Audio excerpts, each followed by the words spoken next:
વડોદરા મહાનગરપાલિકાની સ્થાયી સમિતિની આજની બેઠકમાં શહેરના સર્વાંગી વિકાસને લઈને મોટા નિર્ણય લેવાયા છે। રસ્તા, સ્વિમિંગ પુલ, ડ્રેનેજ, પાણી પુરવઠા, તળાવ નવીનીકરણ સહિતના કુલ 320 કરોડ રૂપિયાથી વધુના વિકાસલક્ષી કામોને સ્થાયી સમિતિએ લીલી ઝંડી આપી છે।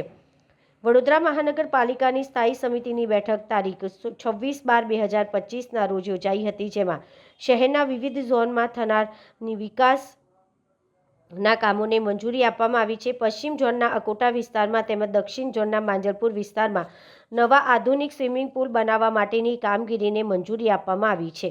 તે ઉપરાંત સયાજીપુરા વિસ્તારમાં યોગ સેન્ટર, વડસર તળાવના નવીનીકરણ તેમજ શહેરના અનેક વિસ્તારોમાં રોડ વાઇડિંગ અને કાર્પેટ સિલિકોટના કામોને મંજૂરી અપાઈ છે।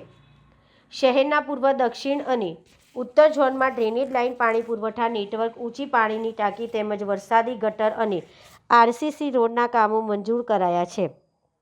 આ બેઠકમાં કુલ મળીને 320 કરોડ રૂપિયાથી વધુના વિકાસલક્ષી કામોને મંજૂરી આપવામાં આવી હોવાનું જાણવા મળ્યું છે।